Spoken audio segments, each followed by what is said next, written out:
कांग्रेस भी इतिहास के पृष्ठों में सिमट जाएगी। मेरे प्रकाश जी, आप तो 2 बार काला ढूंढी आए, भाग गए, आज प्रकट हो रहे हो। अब यहाँ के बाद फिर आप हो गए, अगले 5 साल में प्रकट हो गए तो 8 सवाल वो पूछ लिए, उनका कोई जवाब देना चाहेंगे किसी सवाल का? इतने सारे कई चीजें उन्होंने पूछ डाली। मेरा गांव मेरी सड़क 70 लाख, जंगलिया गांव में पंचायत घर 15 लाख, जंगलिया गांव में टीन सेट 3 लाख, पंचायत घर में सुरक्षा दीवार 3 लाख। तो गोली का जवाब गोले से दो और वहीं पर निर्णय लो। शायद पहला सांसद में होऊंगा जो मैंने देखा अभी तक। बहुत बड़े बड़े लोग जिनको मैं आदर से मानता हूं, उन्हें भी मौका नहीं मिला। कोरोना में तुम दुबक गए थे, कोरोना में तुम बाहर नहीं निकले, हमने कोई हॉस्पिटल नहीं छोड़ा। सेना के जवान भी जो है वोट कर रहे हैं।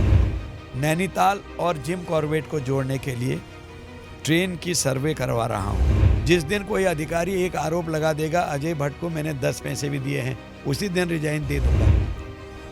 नमस्कार, न्यूज़ टुडे नेटवर्क में आपका स्वागत है। मैं हूं डॉक्टर विपिन चंद्रा।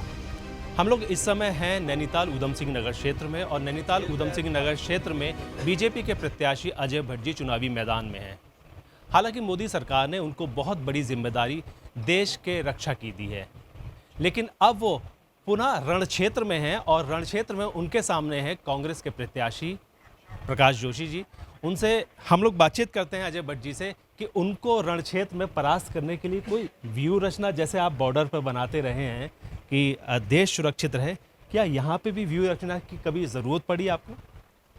देखिए, मैं तो अकेला हूँ, पार्टी ने मुझे दिया, क्योंकि हमारे वहाँ जब आदमी को देते हैं वो अकेला होता है, नाम आता है उसका, नाम के बाद उसका एक बड़ा भारी परिवार हो जाता है साथ में हमारे कार्यकर्ताओं का। और इस बार तो कार्यकर्ता उत्साह से लबालब भरे ही हैं, लेकिन जनता में जो मैसेज है, जनता खुद ही आगे आ रही। पहले से ये होता था कि जो वोटर है वो गुमसुम रहता था, बोलता नहीं था, चुपचाप वोट ही डालता था। पिछले चुनाव में भी मैंने देखा, सहमत सा रहता था, क्या बोलें क्या ना बोलें। इस बार तो खुलेआम गांव में मैंने देखा। मैं तराई क्षेत्र के गांव में गया, पर्वतीय क्षेत्र के गांव में भी गया, और मैदानी क्षेत्र में शहरों में भी गया। तो इतना खुल के, इतना वोकल वोटर मैंने पहले कभी नहीं देखा। लोग कह रहे, अरे आप आगे जाइए, यहाँ फिक्र मत करिए, मोदी जी हैं, सब मोदी हैं, इस तरह की बात कर रहे हैं। तो इसलिए मैंने कोई रणनीति अपनी नहीं बनाई है, जनता ने खुद ही रणनीति बना ली है। कार्यकर्ता गांव-गांव जाके जनता का अभिवादन कर रहे हैं, जनता उन्हें बहुत स्नेह दे रही है। और अभी तक मैंने लगभग अपनी सारी विधानसभाओं में 1-1, 2-2 बार टूर कर लिया है। अजय भट्ट जी, सभी जगहों का माहौल देख के लगता है कि वास्तव में कांग्रेस के दुर्दिन जो कहते हैं, और कल माननीय राजनाथ सिंह जी ने कहा एक दिन वो आने वाला है जैसे डायनासोर एक इतिहास हो गया है, वो समाप्त हो गया, उसका वंश समाप्त हो गया। ऐसे ही भी कांग्रेस के कृतित्व से देश इतना नाराज है, धीरे धीरे कांग्रेस भी इतिहास के पृष्ठों में सिमट जाएगी। भट्ट जी, अभी जो है, जो लास्ट टाइम आप जो इलेक्शन हुआ था आपका, तो करीब 3,39,000 वोट से आप जीते थे। हरीश रावत आपके सामने चुनावी मैदान में थे, और अब जो है प्रकाश जोशी आपके सामने चुनावी मैदान में है। तो उनको जो है किस तरीके से आंक रहे हैं, क्या आपको लगता है, क्या वजन है उनका? वजन हरीश रावत जी जैसा ही है। वजन में भी अगर तोलेंगे भी तो 1-8 किलो छोटा बड़ा होगा, लेकिन शरीर भी ठीक है, उनका वजन तो ठीक है। और इसलिए किसी भी कैंडिडेट के बारे में मैं नकारात्मक नहीं बोलता हूँ। उनकी पार्टी के सबसे बेस्ट कैंडिडेट वही थे। बाकी तो जो लोग थे इस समय बहुत डरे सहमे थे, आए नहीं। उन्होंने हिम्मत करी, लेकिन उनको थोड़ा मैं एक बात कहना चाहूँगा। वो तो बहुत कुछ बोल रहे हैं मेरे बारे में, लेकिन मैं बोलूँगा नहीं, कि थोड़ी स्टडी करें, थोड़ी पढ़ लिख के ले लें, आगे जानकारी लें। अब क्या उठाते हैं, अजय भट्ट ने कभी देखा नहीं गांव। अरे भाई, 40-40 किलोमीटर चल के इतिहास मैंने ही पैदा किया है, 3 बार विधायक रहा हूँ। मेरे प्रकाश जी, आप तो 2 बार काला ढूंढी आए, भाग गए, आज प्रकट हो रहे हो। अब यहाँ के बाद फिर आप हो गए, अगले 5 साल में प्रकट हो गए तो पता नहीं उस समय कौन राष्ट्रीय अध्यक्ष आता है। आज तो आपके गुरु हिट एंड रन वाले हैं, इसीलिए आप भी हिट एंड रन कर रहे हो, मारो और भागो। कोई सुरसुरी छोड़ दे रहे हैं जबरदस्ती। उनमें दम नहीं होता है भाई। पार्लियामेंट्रियन को ज्ञान होना चाहिए। एक 10 रुपए के स्टाम्प में मैंने कहा भाई सांसद अजय भट्ट ने अपनी सांसद निधि खत्म करी या नहीं करी, सीडीओ नैनीताल उसके नोडल अधिकारी हैं दोनों जिलों का, लिख दो ना 10 रुपए के स्टाम्प में। हकीकत क्या है मांग लो। 40% भी अजय भट्ट ने सांसद निधि खर्च नहीं करी। उन्होंने किसी ने कह दिया होगा, बोल दिया, बेचारों को ज्ञान नहीं है। इसलिए मैं कहता हूँ अल्प ज्ञानी नहीं आना चाहिए कभी। नहीं, मैं बताना चाहता हूँ आपको। चलो कह दिया था। उन्होंने एक बात और कही सर। नहीं, मेरी बात पूरी नहीं हुई है। ये बात कह दी थी उन्होंने, लेकिन पुष्टि तो कर लेते। अब वो उनको ये पता नहीं कि मैं स्टडी करके जाता हूँ एक एक चीज़ की। ठीक है, सीधापन है, सरल व्यक्ति हैं, गांव के रहने वाले हैं, अपने लोगों से प्रेम करते हैं, धर्म जाति पंथ इससे ऊपर उठ के बात करते हैं, सब मेरे हैं कि इस भावना से काम करते हैं। इसका मतलब ये थोड़ी है आप किसी को ये समझो कि बिल्कुल ही नीचे कर डालूंगा। मैं दिल्ली में हूँ, मैं भी दिल्ली में हूँ। दिल्ली में दिल वाले होते हैं, परंतु आपका तो दिल भी मुझे कमज़ोर लग रहा है। और जिसे कहते हैं कि बेसिर पैर की बात करने वाला, दिल और दिमाग दोनों। मैं इतना इसलिए बोल रहा हूँ, मैं इतना नहीं बोलता कि भाई ने ऐसा आरोप लगा रखा बाकायदा छाप के अखबारों में, और अपनी अपील में लिखा है 40% भी नहीं करी। अब कोर्ट में मैं जिस समय कहूँगा भाई उत्तर दे दो, इसलिए मैं कह रहा हूँ अभी ले लीजिए आप अपना सारी चीज़ें। भट्ट जी, हम लोगों को सोच समझ के बोलना चाहिए, हर एक को। प्रेस में आप हो, सोच समझ के बोलिए। मैं 30 साल से प्रेस में हूँ, मैंने भी पत्रकारिता करी है, तो कभी कभी मैं जानता हूँ कैसे क्रॉस करते हैं, कैसे क्या करते हैं। तो भाई ने जब झूठ बोला है तो उस झूठ की तो कोई दवाई है नहीं, जिसे झूठ कहते हैं, बेसिर पैर की बात। अब मैंने उसमें हमारे जो चीफ इलेक्शन एजेंट हैं उन्होंने अपना नोटिस दे दिया। मैंने तो कहा रहने दो उनका नहीं साहब। लोग बाग हमसे पूछ रहे यार भट्ट जी ने तो कहते थे पैसा नहीं है, इतना बचा है, उनका पैसा दिलाओ। उसका दूसरा प्रयास होने लगा ना। ये बोला जा रहा था कि आपने विकास निधि को जो है पूरी खर्च नहीं करी।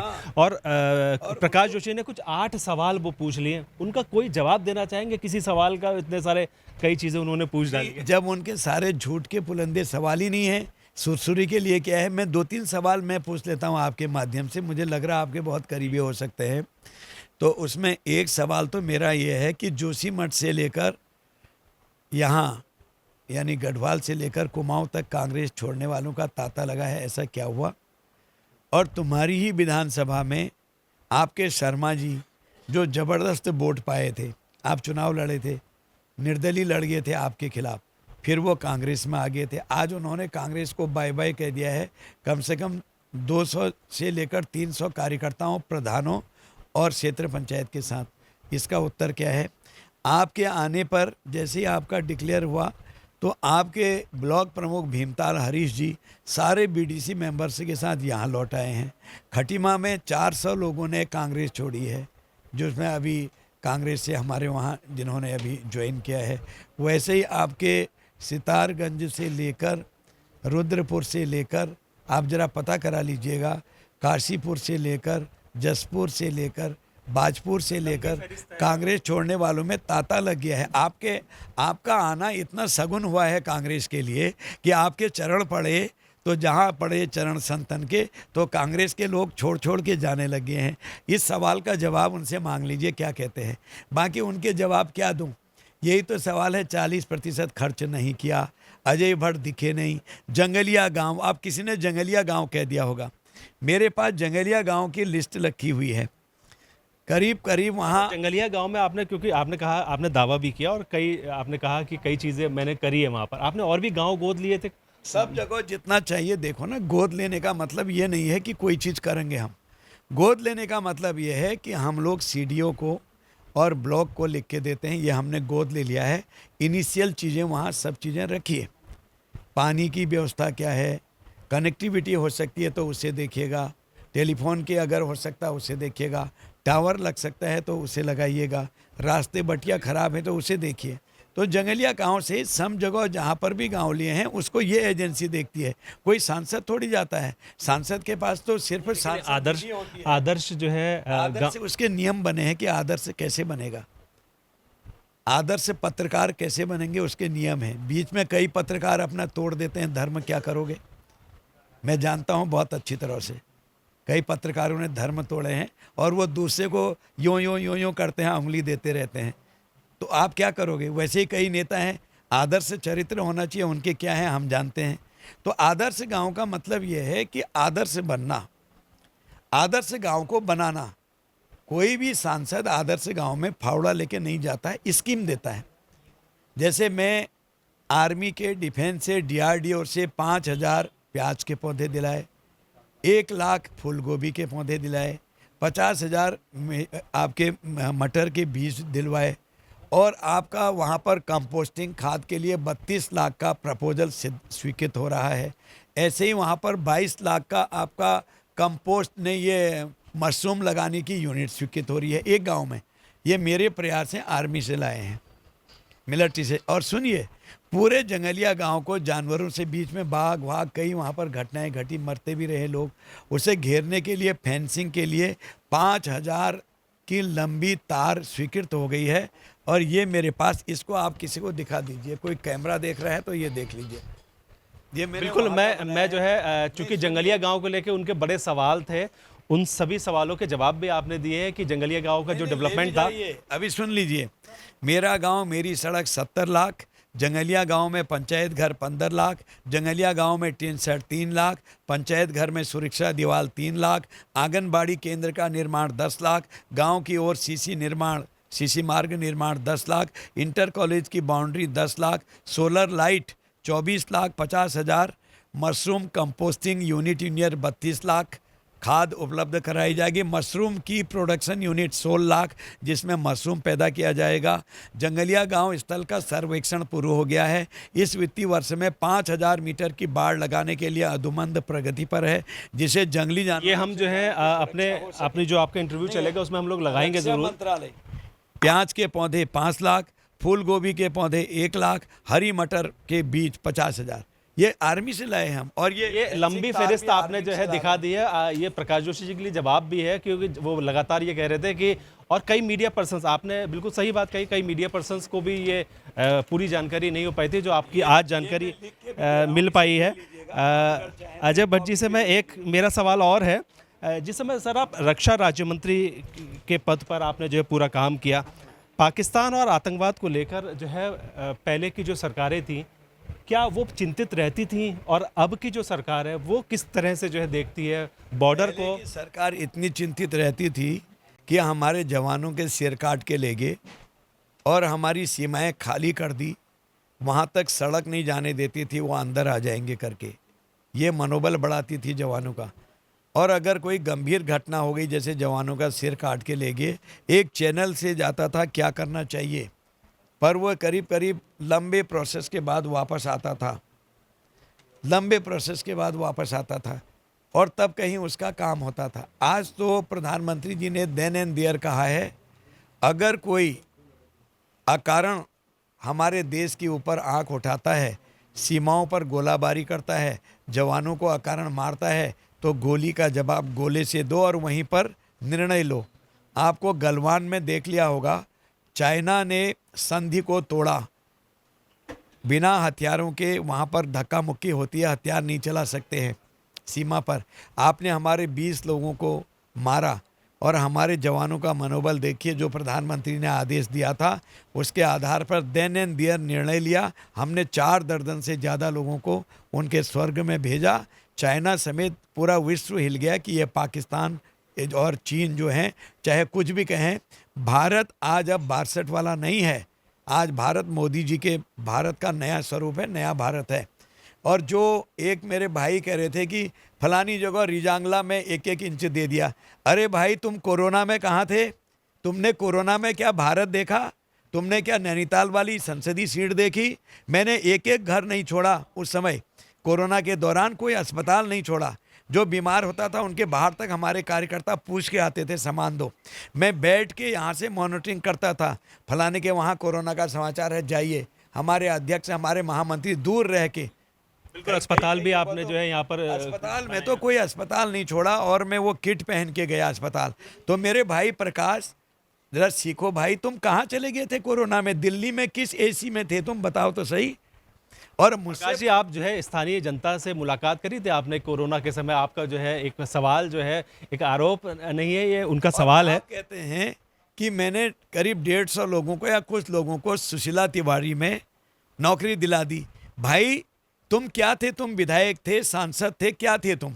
कांग्रेस से दिला दी तो कांग्रेस में तुम्हारी तूती बोलती थी, तो यानी कि तुमने गलत लोगों को दिला दिया फिर, क्योंकि बिना इंटरव्यू के दिला दिया होगा, बिना अप्रोच के दिला दिया होगा। मैंने वहाँ के डायरेक्टर साहब से पूछा क्या ऐसा संभव है? उनका साहब हमारी तो नौकरी बंदे हैं, इतने लंबे समय से दी ही नहीं हमने, जो दी है वो समझौते पर हमने दी, सूचना का अधिकार उसमें मैंने भी ले लिया। भाई प्रकाश भाई तुम भी ले लो एक सूचना का अधिकार। मतलब और अभी जो है दूसरा एक आपने कहा कि हमने वो पर्चा कहाँ है इनका कि लाल ने ये बंशीधर जी के वहाँ मैंने 150 करोड़ के काम करा दिए। In with what capacity? आपकी कैपेसिटी क्या है काम कराने की? आप सांसद जो हो, आप विधायक जो हो, बंशीधर जी ने विकास की नदियां बहा रखी हैं। जिस समय जो है हमने काम कराए वो हरीश रावत की सरकार थी, वो कराते हैं? कोई विधायक की रिकमेंडेशन लगती है हर काम पर? ऐसे कोई काम नहीं होते हैं। केंद्र से जितने काम आ रहे हैं हर एक जगह सांसद होता है, विधायक, सांसद, जिला पंचायत सदस्य, क्षेत्र पंचायत सदस्य, ब्लॉक प्रमुख, ग्राम प्रधान, ये त्रिपक्षीय चुनाव की अपनी जो पंचायतें हैं हमारी, उसका सिस्टम है। उस सिस्टम में तुम ऊपर से टपक आओगे, मैंने करके हुड़का बजाओगे, जनता यकीन कर लेगी? फिर तो तुम कहोगे सारी चीज़ें हमने वहाँ दी। बट साहब, एक जानकारी और मैं चाह रहा था कि जब बॉर्डर की बात होती है, सुरक्षा की बात होती है, तो पाकिस्तान या फिर चाइना के कुछ ऑफिसर्स भी आपसे मुलाकात करते होंगे। किस तरीके का आपका उनके साथ में कभी हमसे प्रतिनिधि कोई मंडल? मुलाकात नहीं होती है। जिसने भी बताया गलत बताया है। सरकार लेवल पर बात होती है जब भी होती हैं, और मेरे से व्यक्तिगत कोई मुलाकात नहीं होती है, और नहीं कोई बड़े लेवल पर होती है। उसके लिए हमारे आईएएस हैं, सरकार के और बिंदु हैं, जनरल हैं, थल सेनाध्यक्ष हैं, कमांडर ऑफ द एरिया हैं, उनकी लगातार मुलाकातें होती रहती हैं। मैं गया था, मैं वोमला में गया था। ये चाइना है सामने, उनका मकान, ये हमारा है, बीच में एक डंडे से अलग अलग हैं। तो वो उनकी साप्ताहिक बैठकें, वीकली जो बैठकें होती हैं, कभी मंथली बैठकें और कभी 15 दिन की बैठकें, कभी कोई घटना दुर्घटना होती है उस पर बैठते रहते हैं। परंतु हमने आत्मसम्मान से कभी समझौता नहीं किया। मैं तभी तो कह रहा हूँ कि लोगों को नॉलेज होनी चाहिए। मैं बोलता नहीं हूँ, लेकिन बिल्कुल ही ऐसे आदमी आ जाएं जो उल्टा हमारे ऊपर आरोप भी लगाएं और नॉलेज के उस पर जीरो होंगे कहीं बड़े जगहों पर रहे होंगे, दिल्ली हिल्ली में। हम तो सब गरीब घरों के ही हैं, आज मैं भी दिल्ली में ही रहता हूँ, थोड़ी बहुत नॉलेज मुझे भी है। आप लोगों ने, यहाँ के लोगों ने वोट दिया तो 6 इंटरनेशनल जो मीटिंग्स हैं उसमें माननीय प्रधानमंत्री जी के वहाँ से क्लियर हुआ कि अजय भट्ट बोलेंगे, और संयुक्त राष्ट्र संघ में सभी की कामना रहती है कि हम भी जाएं, भारत का रिप्रेजेंटेशन करें। मैं बधाई देता हूं उधम सिंह नगर और नैनीताल की जनता को। शायद पहला सांसद मैं होऊंगा जो मैंने देखा अभी तक। बहुत बड़े बड़े लोग जिनको मैं आदर से मानता हूं, उन्हें भी मौका नहीं मिला। घाना में मुझे संयुक्त राष्ट्र संघ में बोलने का अवसर मिला, पहला अवसर। मैंने भारत को रिप्रेजेंट किया, कितनी बड़ी बात है, मैं बधाई देता हूं। तो इसलिए अब प्रकाश भाई मेरे ऊपर आरोप लगा रहे, अरे मिलते रहा करो तुम, ठीक है, अच्छे काम करो, आज नहीं तो कल अच्छे काम करोगे तो कोई ना कोई मानेगा। अब मेरे से क्या चिढ़ है यार, तुम्हारा न मेरी कोई लड़ाई न झगड़ा, तुम तो ऐसे आरोप लगा रहे हो। जब मैं यही लगाऊं कि कोरोना में तुम दुबक गए थे, कोरोना में तुम बाहर नहीं निकले, हमने कोई हॉस्पिटल नहीं छोड़ा, और काला ढूंगी में 2 बार तुम हारे, उसके बाद तुम भाग गए, आज आप प्रकट हो रहे हो और बेसिर पैर की बात कर रहे हो। मैंने इतने लोगों को रोजगार दिलाया, हमने सूचना का अधिकार लिया, तो उसमें तुम्हारी पोल खुल के आ रही है। वो कह रहे हैं कि साहब ऐसा तो हुआ ही नहीं आज तक, ऐसे अपॉइंटमेंट करे ही नहीं, और ऐसे अपॉइंटमेंट करने की कैपेसिटी भी क्या है। अभी जो है हालांकि मुझे बोलना नहीं चाहिए था, चूंकि आप बुलवा रहे हैं तो मैं सब उत्तर दे रहा हूँ। भट्ट साहब, अभी जो है सेना के जवान भी जो है वोट कर रहे हैं, और वो लगातार जो है अपनी बात जो है वोट के ज़रिए आदमी सरकार चुनने की बात करता है। तो यहाँ के जो है जो वोटर्स हैं, जो सैनिक क्षेत्र में हैं, जो बॉर्डर्स पे हैं, उनके लिए क्या कहेंगे? कुछ नहीं कहेंगे, उनको भी भारत के आम नागरिक की तरफ से स्वतंत्रता है, जिसको वो वोट देना चाहें दे सकते हैं, क्योंकि वो देश की रक्षा में अति आवश्यक सर्विसेज में होते हैं। उनका प्रोविज़न है वोट डालने का, उस प्रोविज़न में संशोधन हुआ है, वो करते हैं उसको। उसमें ज़्यादा बोलना उचित भी नहीं है। अब जैसे 85+ को घर में वोट डाले हैं आजकल, जो बेचारे आंख नहीं देखते हैं, चल नहीं सकते हैं, जा नहीं सकते हैं। मोदी जी ने तो कहा था कि हम उनको कोरोना के 2-2 3-3 टीके लगाएंगे, बल्कि पड़ोसी एक देश ने 60 साल से ऊपर टीके लगाने से मना कर दिया, यानी वैक्सीनेशन, और वो सीधे स्वर्ग चले गए। हमारे वहाँ की देखिए चुनाव आयोग ने कितनी अच्छी व्यवस्था करी है, उनके वो वोट दे रहे हैं।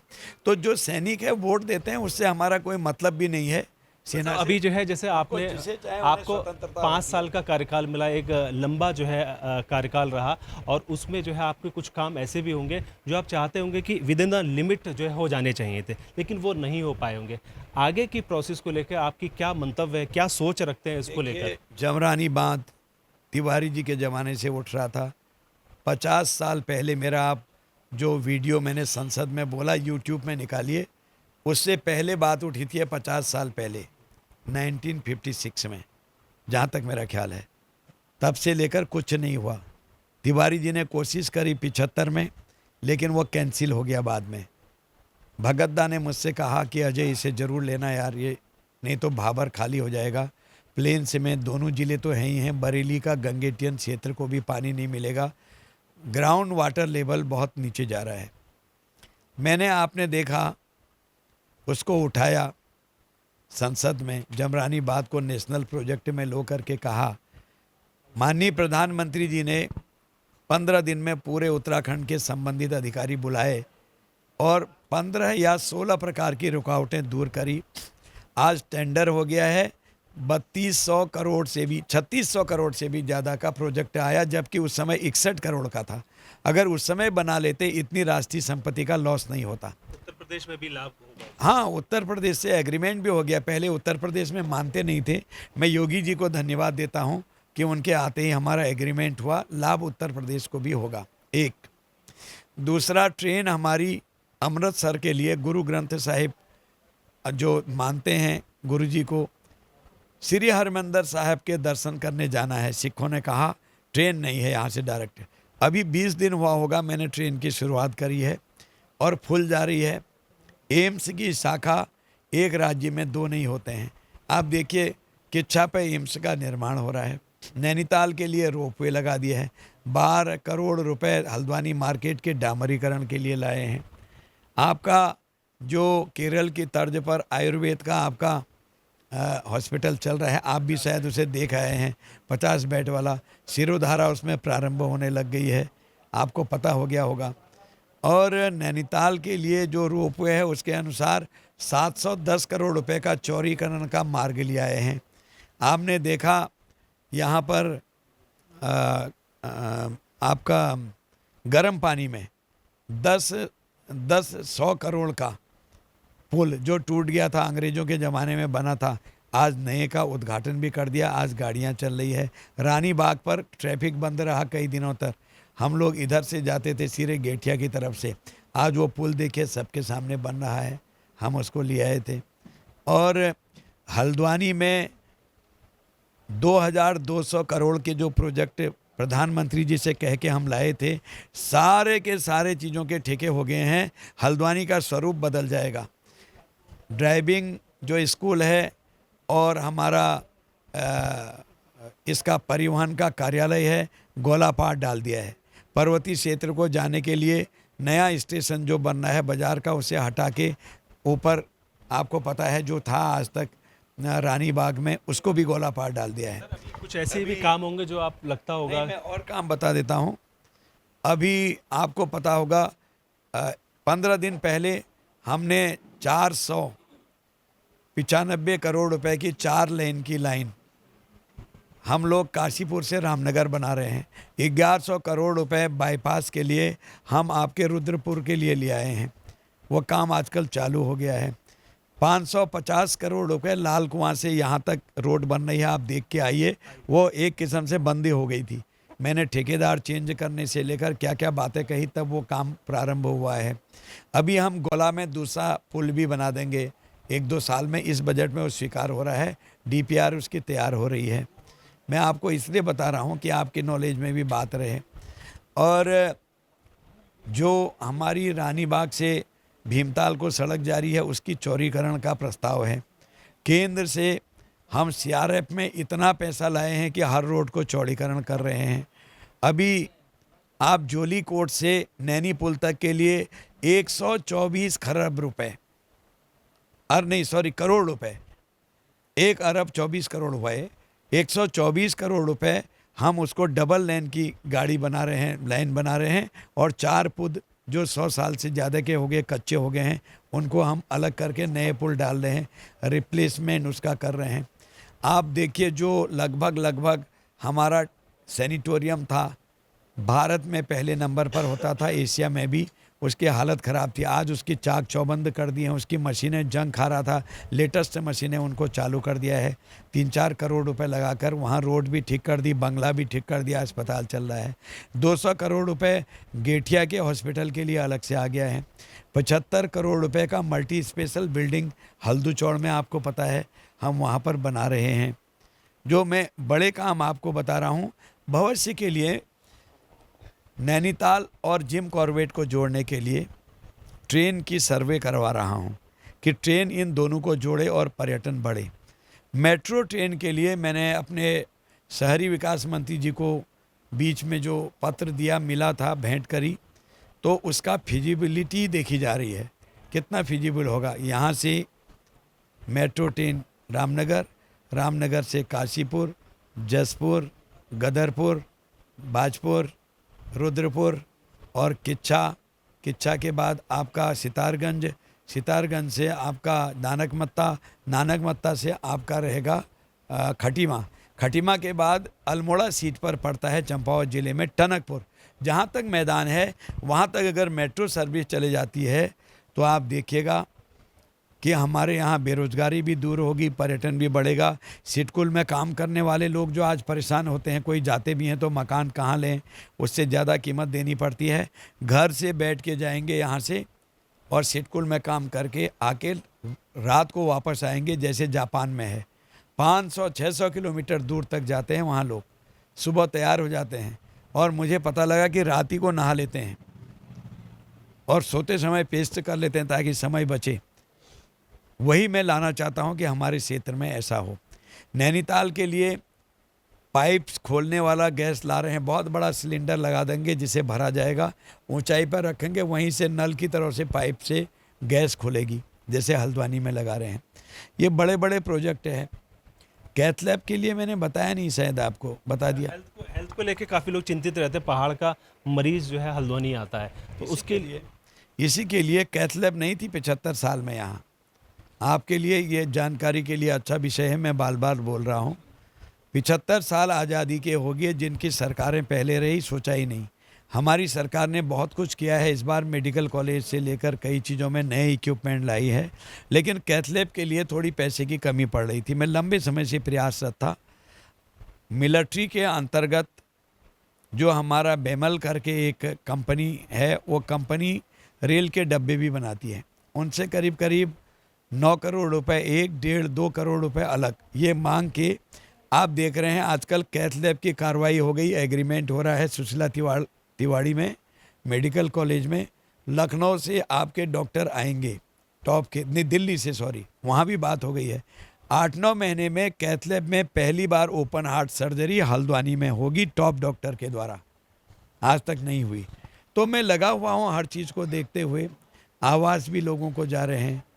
प्रधानमंत्री सड़क योजना में तो इतनी है कि गिनाते गिनाते ऊपरी पर्वतीय क्षेत्रों में। अच्छा बट जी ये बताइए, जैसे आपने तो जो है तमाम चीज़ें डेवलपमेंट की आपने गिनाई भी हैं, इसके अलावा जो है प्रकाश जोशी का बार बार जो है जिक्र इसलिए क्योंकि प्रकाश जोशी सवाल पूछते हैं। वो कहते हैं कि मोदी सरकार के मिनिस्टर यहाँ पे चुनाव लड़ रहे हैं, तो उन्होंने पूर्ण रूप से जो है वीआईपी सीट तो है ही है, लेकिन उनके जितने भी जो है स्टार प्रचारक थे उनको पूरी तरह से मैदान में उतार दिया।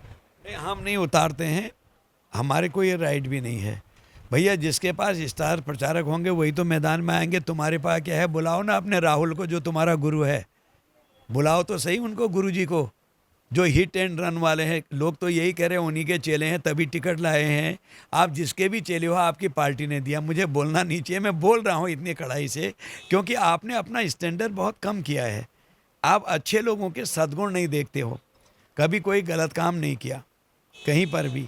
तुम तो अट्टालिकाएं हैं, सुना मैंने तुम्हारी बड़े रईस आदमी हो, तुम गरीबी घर के हैं, हम तो सब हो सकता है मेरे रिश्तेदारी में भी आ जाओ कहीं ना कहीं से, लेकिन मैंने तो अपना स्टैंडर्ड बनाया है, कभी भोग विलास के लिए नहीं आए हो, कभी इंक्वायरी तो करो। जिस दिन कोई अधिकारी एक आरोप लगा देगा अजय भट्ट को मैंने 10 पैसे भी दिए हैं, उसी दिन रिजाइन दे दूंगा।